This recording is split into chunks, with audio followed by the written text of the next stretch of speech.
¿Cómo está? ¿Me escucha? ¿Me escucha, economista? Encantado, Jimmy, encantado. Te Muchas escucho muy gracias. bien. Un saludo a todos los colegas. Muy amable. Oiga, economista, nos preocupa el tema que estamos viviendo, ¿no? Vivimos de elección en elección. En otras partes del mundo dirán, en otro continente, que eso es madurez democrática, pero Ecuador no está necesariamente en esa lista de los países con madurez democrática.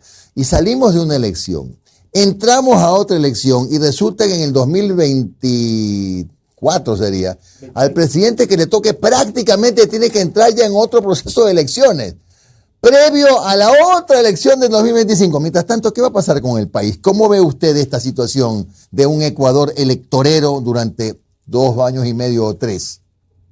Gracias Jimmy por su gentil invitación. Un saludo a todos quienes siguen Café JJ todas las mañanas.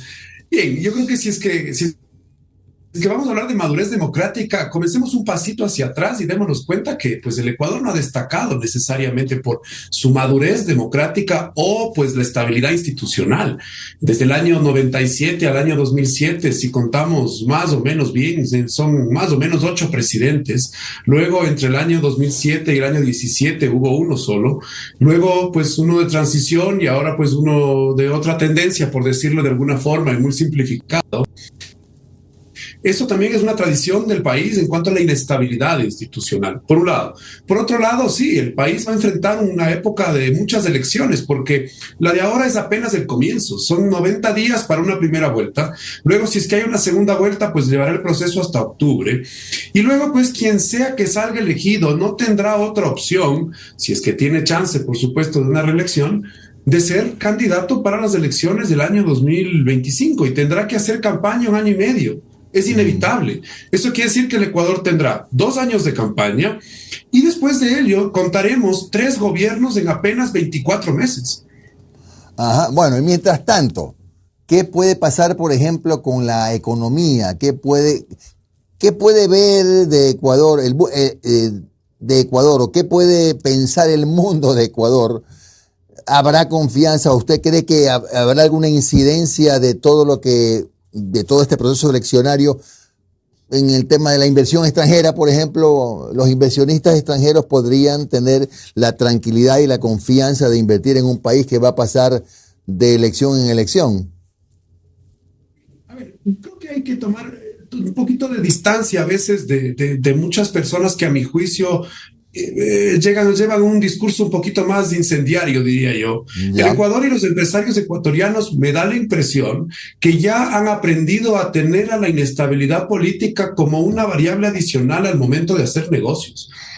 Eso nos hemos dado cuenta pues en los últimos años, que de alguna u otra forma, si bien la inversión extranjera no es que ha sido en los niveles de Perú o de Colombia, pero han visto muchas inversiones nacionales en especial que se han visto en el Ecuador. Usted puede ver ahora que en este proceso, luego de la muerte cruzada, pues hemos visto, por ejemplo, un grupo agroindustrial muy importante que les dio una entrevista a un prestigioso periódico guayaquileño hace un par de fines de semana, diciendo que ya tienen planificada su exportación de carne de cerdo al Asia y que la muerte cruzada pues es un tema más que se suma a sus riesgos, pero que no va a impedir que sus inversiones continúen. Hemos visto, acabo de regresar el día de ayer de la ciudad de Cuenca, se mantiene el proyecto ampliamente grande de infraestructura en el sector del retail para construir un gran supermercado en Cuenca. Aquí en Quito, pues hemos visto la proliferación de centros comerciales, porque hay varios temas de la economía que invitan a pensar que esa rueda todavía se mueve. Sí, más allá del concepto de que la macroeconomía de alguna u otra forma se encuentra controlada, que es lo que se ha dicho en los últimos meses, y más bien la microeconomía ha sido desatendida, creo que hay que dar cuenta de que el sistema financiero privado se encuentra sólido. La cantidad de remesas que siguen llegando al país permiten que muchas personas mantengan un consumo pese a que el mercado laboral todavía pues no despegue en cuanto a su formalidad. Y lo otro es entender que hay un consumo de los hogares que ha seguido creciendo, ¿sí? Y pues no dejar de dar cuenta que la dolarización permite darle una suerte de tranquilidad a muchos de los que ven desde afuera el país con interés para invertir. Economista, entonces podríamos decir que ya los empresarios, por ejemplo, se han acostumbrado a convivir con la mala política en el país.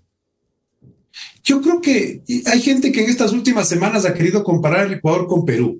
Y hay esta famosa visión de que en Perú puede pasar muchas cosas en la política y la economía se va a comportar más o menos igual. Creo que hay que tomar distancia de ciertos ejemplos. Hay ciertas autoridades que en Perú se han mantenido mucho tiempo en puestos claves, como en el Banco Central, por ejemplo, o en el Ministerio de Finanzas, que eso permite entender en algunos casos que la continuidad ayuda. Pero me da la impresión que hay muchos ecuatorianos, y creo que el ejemplo de la muerte cruzada dio una sensación interesante. Había personas que decían pues que la muerte cruzada traería mucho caos al país. Primero, creo que, y vimos los números, ¿no? Cualquiera puede elegir la encuestadora que prefiera, más o menos entre el 70 y el 80% de la gente ha estado de acuerdo con la medida. Sí, y creo que era por un desprestigio, más allá de la medida misma, un desprestigio de la propia Asamblea. Sí, ese gran resultado no necesariamente es endosable al presidente de la República, aunque mucha gente habrá visto bien su decisión, porque hay que ser muy pragmáticos en aquello, pero me da la impresión que hay muchos empresarios que se dieron cuenta que pues pasó esto y continuó. Lo que creo que le tienen más preocupación es a las movilizaciones, a que las carreteras se cierren, a que los productos no puedan circular, que fue lo que pasó en junio del año 22 y en octubre del año 19, pero de ahí me parece que el relajo de la política de alguna u otra forma está puesto como un riesgo, ¿sí?, en las estrategias de los empresarios para poder manejarlo de alguna u otra forma y continuar con el consumo. Vimos las calles, los centros comerciales, el feriado, que más allá del tema de la inseguridad, que es lo que produce que la gente salga menos, pero pues la gente sale a consumir de alguna u otra forma, pues en entretenimiento, en ocio. Economista. Eso de alguna u otra forma ayuda, ¿no? Ya, algo muy rápido, que es mi última pregunta, porque tienen que consultar también con usted, Omar y Noris. ¿Cómo se hace para poder separar y diferenciar y advertir la diferencia del origen de la plata que está moviendo la economía? No, a ver, esto no es un tema nuestro, se comenta. Aquí hay cosas formidables, como por ejemplo aparecen proyectos inmobiliarios, no voy a nombrar ninguno en especial, que se venden en plano, todavía no empiezan ni a construir, se acabaron. Esto sí parecería Dubái, pero no es Dubái. ¿Qué hay que hacer? ¿Qué hay que hacer para poder separar o ver cómo se controla que ese dinero de origen dudoso no esté contaminando al del reconocido esfuerzo de los empresarios honestos? Me parece que los ecuatorianos de alguna u otra forma van a poder descubrir, conforme esto avance, cuánto es de lo uno y cuánto es de lo otro. Yo creo que nadie hoy día puede dar una cifra de cuánta economía puede ser acusada a una situación ilícita. Por ejemplo, no es un misterio en el país la influencia del narcotráfico y de la violencia, que pues en especial ha acusado y ha golpeado al país en los últimos, no diré 2 años, eventualmente por la escalada de violencia. Eso no quiere decir que no estaba presente antes, pero me da la impresión de que hay muchos empresarios también, y yo he visto varios de ellos que también en sus proyectos, por ejemplo, los que usted cita, muchos de ellos también tienen la misma preocupación. Y yo he visto que intentan tener una serie de controles precisamente para cuidar que pues el dinero no sea contaminado. Pero me parece que además este no es un problema ecuatoriano, es un problema que está en toda la región. Si no, mire lo que pasa en Chile, mire lo que pasa en Uruguay, mire lo que pasa en Brasil, lo que pasa en Perú. Es decir, este no es un problema que únicamente le acusa al Ecuador. No con esto quiero decir que las cosas son más fáciles. Sin duda son nuevas en Ecuador. Me parece que esta discusión en Colombia tiene muchísimos años más y tiene más respuestas. Creo que en Ecuador todavía tenemos muchas preguntas.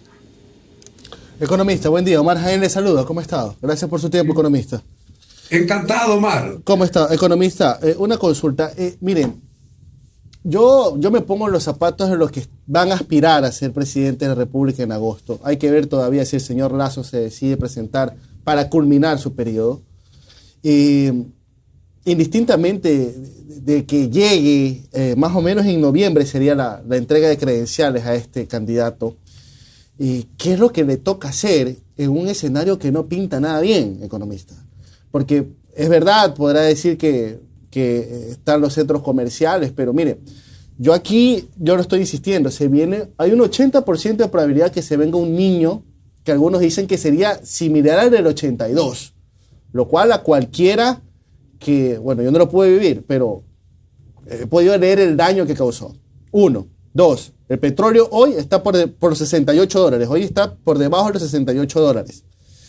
Ya el gobierno está dando señales que va a cerrar con un déficit de $5.000 millones, contradiciendo las cifras positivas que ellos venían sacando pecho.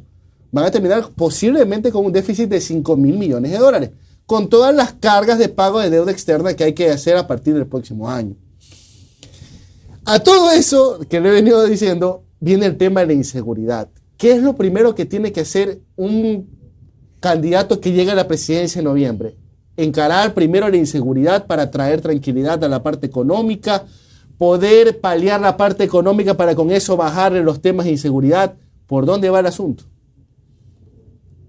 A ver, la pregunta es muy buena, Omar, y creo que tiene mucho sentido común de lo que está pasando en el país, y eso es importante llevarlo a la mesa. Ahora, creo que hay que dar cuenta de que el populismo en el Ecuador ha venido pues surcando muchos años, esto no es novedad, ¿sí? Y me parece a mí que tanto quienes van a ser candidatos tendrán propuestas muy populistas porque pues el grado de conocimiento será fundamental para quien quiera ser elegido en 90 días y tendrá que lanzar mucha pirotecnia política para que la gente pues lo conozca, sepa quién es y de alguna u otra forma se anime a votar por esta persona. Ese es el primer punto. Entonces creo que van a ser 90 días de mucho populismo electoral, que es probable que en un gobierno que llegue a ser posesionado en noviembre se convierta en un populismo pues gubernamental, porque buscarán una reelección para el año 25. ¿Qué incentivo tiene un presidente que asuma en noviembre hacer una corrección fiscal el próximo año? Ninguna, si es que hablamos de macroeconomía. Ahora, creo que la inseguridad sin duda es el gran problema que tienen los ecuatorianos con el desarrollo del mercado laboral, ¿sí? Creo que las remesas ayudan a explicar por qué de alguna u otra forma muchas personas que estando en la informalidad de alguna forma reciben algún dinero, ¿sí? Que viene de afuera. Pues recordemos que el número de las remesas llegaron a casi 5.000 millones el año pasado, lo cual es mucho dinero, como el que usted retrató en cuanto a la posibilidad del cierre del déficit. Pero el manejo de las finanzas públicas, ¿sí? Creo que ha sido complejo en el Ecuador los últimos 20 años, no ha sido este año.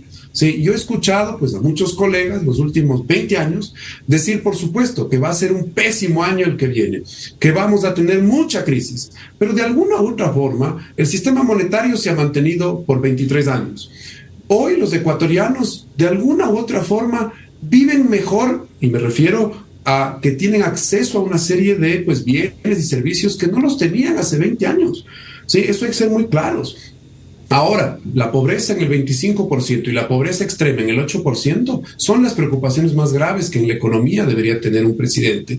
Pero es tan corto el tiempo, como usted bien señala, que me da la impresión que tendrá que priorizar en una o dos cosas, y la primera tendrá que ser la seguridad, que también creo que candidato que gane, la situación en que recibe el Estado tampoco va a ser tan sencilla. Ahí ustedes conversaban antes de esta entrevista de la situación del ministro de Obras Públicas, que pues lo tiene que revelar o no cómo recibe su ministerio. Bueno, pues el nuevo presidente va a recibir en noviembre, sea la tendencia que sea, recibirá el mismo Estado con los mismos problemas económicos, de manera que la solución no va a ser tan sencilla en un año y medio, pero tendrá que hacer 2 o 3 cosas importantes en seguridad para promover una candidatura en el año 2025. Y me preocupa, al igual que usted, los vencimientos de deudas el año 25 hacia el año 26. Es posible que el Ecuador entre nuevamente en un proceso de una renegociación de su deuda, que es lo que ha pasado en los últimos 20 años. Es una bicicleta, ¿no? Es como una bicicleta. Ahora, economista, le pregunto, a ver, estamos en estos momentos en un momento anómalo. A ver, no es normal que en una democracia no haya una asamblea, no haya el poder legislativo. Perfecto. Es un momento excepcional, todos lo entendemos. ¿Qué se puede aspirar? Ya, estamos hablando del presidente de la República, pero también se va a elegir una Asamblea Nacional, una nueva Asamblea Nacional que más o menos en octubre ya entraría en funcionamiento. Dentro de este periodo de año piquito, ¿qué se puede o para dónde debería apuntar económicamente? En este punto le pido económicamente, ¿qué debería hacer la Asamblea? Quizás ir por una reforma laboral, que usted sabe que es un tema sensible, siempre es un tema sensible. Una reforma a la ley de la seguridad social, que también es otro tema muy espinoso. ¿Por dónde? O ir con pequeñas leyes que vayan haciendo una base para que el que llegue en 2025 ya sí se lance con todo. A ver, hay que tener cuidado con un tema. Los procesos parlamentarios no solo en el Ecuador, en el mundo toman tiempo. Claro. Cuando pasan las legislaciones en el mundo no es cuestión, el poder legislativo no es ejecutivo, precisamente, esa es la gran diferencia. El debate parlamentario no es solamente que toma tiempo en el Ecuador, y las asambleas y los legislativos no es que son impopulares solo en el Ecuador. Esto pasa en todo el mundo, y es porque el proceso legislativo toma tiempo. Ahora, si es que estamos hablando de proyectos urgentes, sin duda ahí tenemos ya unos límites de tiempo en los cuales tiene que procesarse un proyecto de ley de carácter urgente, pero me da la impresión que la pregunta es: ¿qué quisiéramos los ecuatorianos que ocurre en una asamblea versus qué es lo que la política lo permite? ¿Sería deseable tener una reforma laboral para que más desempleados tengan un espacio en el mercado laboral? Sin duda. ¿Será que los políticos se logran poner de acuerdo en los próximos 16 meses en generar una legislación de esa naturaleza? Muy complejo. Si no lo han hecho en 40 años, creo que es difícil, a menos que exista una gran mayoría, sí, en la Asamblea que permita dar un cambio de esa naturaleza. La seguridad social, lo mismo. Yo creo que por lo que advertía Omar al inicio de que no vio el fenómeno del niño, creo que tenemos de edad parecida, pero yo desde que tengo algo de uso de razón, vengo escuchando la reforma de la seguridad social. Sí. Y creo que es algo que se va a poder hacer en 16 o en 18 meses. Me parece complejo, pero quizá pues dejar marcando un camino, porque también hay que darle un poco de esperanza a esto, porque si decimos que la próxima asamblea no va a hacer nada, que el próximo presidente no va a hacer nada, bueno, pues bajemos la lámpara o apaguemos la luz y el último que salga, pues que deje cerrada la habitación, ¿no? Yo creo que hay que entender que el próximo presidente de la República, si es que va a optar por una reelección, ¿sí? va a acudir al populismo gubernamental, porque va a hacer campaña, seamos muy pragmáticos. Si no, tendrá que ser un presidente de transición que en un año y medio pueda sentar bases de algún tipo de proyecto, ¿sí? Pero los problemas nuevamente van a ser los mismos. La inseguridad y el narcotráfico le han ganado la partida pues a buena parte de la institucionalidad pública del Ecuador, y va a ser muy difícil, cualquiera sea el perfil del candidato que gane. Sí, porque yo también creo que eso hay que tomar en cuenta. Ahora que todo el mundo habla de los perfiles de los candidatos, la gran pregunta es si el Ecuador y los ecuatorianos están listos para una aventura o para un aventurero o una aventurera. Buenos días, Noris Arroyave les saluda. Hacia allá iba mi pregunta. El perfil de un candidato, entendiendo que el tema de boga, porque es lo urgente que piden los ciudadanos, es la seguridad, enfocarse meramente a un candidato o un posible presidente que solo hable de ir a atacar la seguridad como un tema de ir a enfrentar a los delincuentes y al crimen organizado, dejando a un lado las otras políticas públicas de las que ya se ha hablado mucho. ¿Esa es la vía? ¿Eso es lo que la gente realmente quiere escuchar o eso es lo que la gente realmente necesita? Gracias, Ned, encantado. Muchísimas gracias por la pregunta. A ver, primero, yo creo que hay que dar cuenta de qué es lo que la gente quiere, porque cuando uno hace una encuesta es muy sencillo preguntar el perfil del candidato, ¿sí? Todos quieren, pues, alguien que sea honesto, alguien que sea capaz. Esas son preguntas que itera muchas veces en muchas elecciones.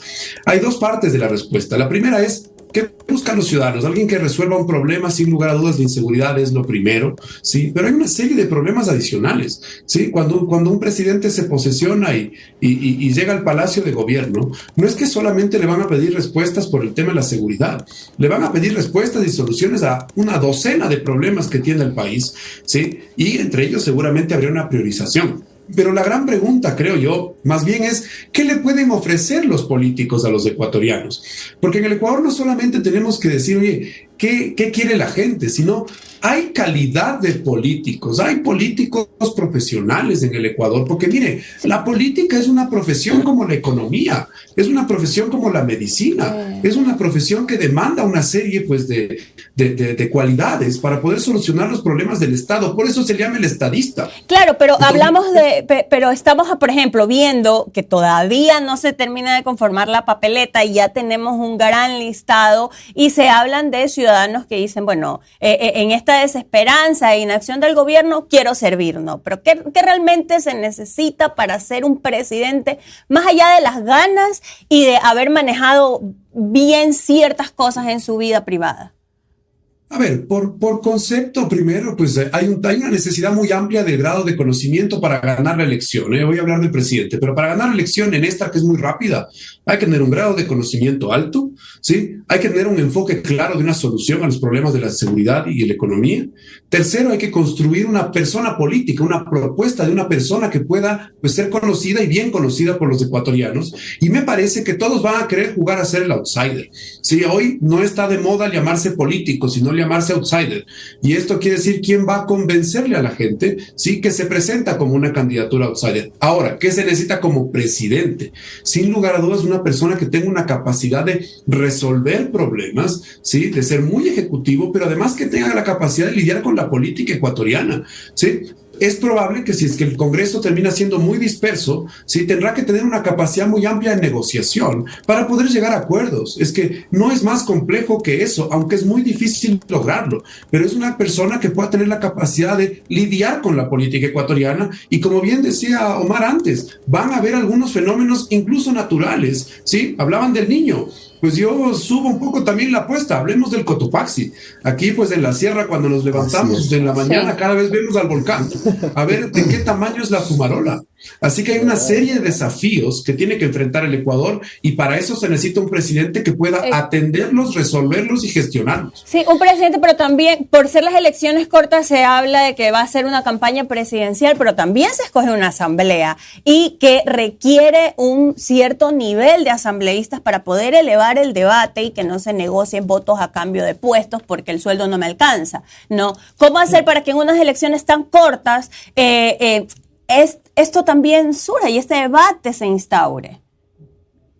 Estamos hablando de los deseos que tenemos todos, y creo que eso es lo que tenemos que apuntar, a que haya políticos que puedan traer una propuesta a la mesa. Y en la asamblea, por ejemplo, no se crea empleo, pero se puede crear leyes que permitan que se cree empleo. Sí, creo que también la oferta y la responsabilidad de los políticos de la presentación de la oferta es importante. Uno. Dos, de los movimientos y los partidos de seleccionar personas que puedan ser adecuadas al cargo. ¿Sí? Las propuestas y las personas que van a estar en la papeleta deben responder a una serie de criterios que los movimientos tengan que establecer. Todo el mundo tiene derecho a ser elegido, pero los movimientos y partidos tienen la responsabilidad de proponerle al país personas que puedan rendir en el puesto, por decirlo de alguna forma. Y pues, de otro lado, entender también qué puede pasar con los ciudadanos, en términos de cuál va a ser su suerte de cultura política, cultura democrática, al momento de elegir en la papeleta, ¿no? Bien, muchas gracias al economista Juan Rivadeneira, consultor político que nos ha dado unos minutos de su tiempo en un café con JJ. Un buen día, muy amable. Encantado, gracias, un buen día. Gracias.